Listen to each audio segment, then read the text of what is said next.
ನಾಚಿಕೆ ಆಗ್ಬೇಕು ಸ್ವಾಮಿ ಆಪರೇಷನ್ ಕಮಲ ಅಂತ. ಏನ್ರಿ ಆಪರೇಷನ್ ಕಮಲ? ಡಾಕ್ಟರ್ ಸತ್ತೋಗ್ತಾರೆ ಆಪರೇಷನ್. ಏನು ಆಪರೇಷನ್ ಕಮಲ? ಅವ್ರಿಗೆ ಏನು ಮಾನ ಮರ್ಯಾದೆ ಬೇಡ ಅವ್ರಿಗೆ? ಗೋಮಾತೆ ಗೋಮಾತೆ ಅಂತಾರೆ, ಹಸುಗಳನ್ನ ಪೂಜೆ ಮಾಡೋ ಹಬ್ಬದಲ್ಲೂ ಕೂತ್ಕೊಂಡಿಲ್ಲ, ರೆಸಾರ್ಟಲ್ಲಿ ಕೂತ್ಕೊಂಡಿದ್ದಾರೆ ಇವರು. ಒಂದು ದೊಡ್ಡ ಪ್ರತಿಪಕ್ಷದ ನಾಯಕರಾಗಿ, ಬಹಳ ದೊಡ್ಡ ಪ್ರತಿಪಕ್ಷವಾಗಿ ಪ್ರತಿಪಕ್ಷದ ಕೆಲಸ ಮಾಡ್ತಾ ಇದ್ದಾರೆ ಕೂತ್ಕೊಂಡು. 24 ಗಂಟೆ ಅವ್ರಿಗೆ ಅವ್ರು ಸೀಟ್ ಕೊಡಲಿಲ್ಲ ಅಂದ್ರೆ ಇವ್ರಿಗೂ ಬುದ್ಧಿ ಇಲ್ಲ, ಅವ್ರಿಗೂ ಬುದ್ಧಿ ಇಲ್ಲ. ಇಲ್ಲಿರೋ ಒಂದು 4-5 ಜನ ಕೂಡ ಯಾಕೆ ಸಿಕ್ಕಾಕೊಳ್ತಿದ್ದಾರೆ?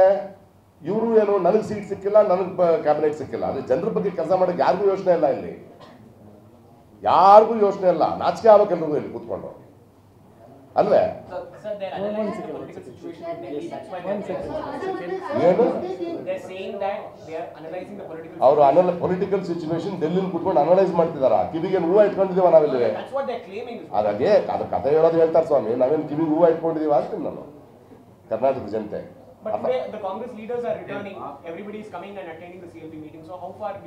ನಡೀಲಿ ದೊಂಬರಾಟ, ಏನ್ ಮಾಡೋದು? ಕುಂತ್ಕೊಂಡು ನೋಡುತ್ತಾನೆ.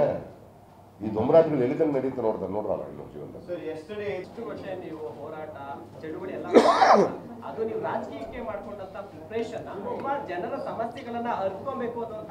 ಆ ಥರ ನಿಮ್ಗೆ ಡೌಟ್ ಇದ್ರೆ ಹೋಗ್ತಾ ಹೋಗ್ತಾ ಅರ್ಥ ಆಗುತ್ತೆ. ಯಾಕಂದ್ರೆ ಅದಕ್ಕೆ ಉತ್ತರ ಇಲ್ಲ ಅಂತ ಹೇಳ್ತೇನೆ. ನೀವು ಒಪ್ಕೊಳ್ದಿದ್ರೆ ಜೀವನ ನೋಡಿ ಅಲ್ವಾ? ನನ್ನ ಪ್ರಯಾಣಗಳು ನನಗೆ ನಿರ್ಧಾರ ಮಾಡೋದು, ನಾನು ನಿರ್ಧಾರ ಮಾಡೋದು ಪ್ರಯಾಣ. ಪ್ರಕಾಶ್ ರಾಜ್ ಅವರು ಬೆಂಗಳೂರು ಸೆಂಟ್ರಲ್ ಇಂದ ಸ್ಪರ್ಧೆ ಮಾಡಿದ್ರೆ ಅಲ್ಲಿನ ಕಾಂಗ್ರೆಸ್ ವೋಟ್ಗಳನ್ನ ಕಿತ್ಕೊಳ್ತಾರೆ, ಅದರಿಂದ ಬಿಜೆಪಿಗೆ ಲಾಭ ಆಗುತ್ತೆ ಅನ್ನೋಂಥ ಮಾತಿದೆ.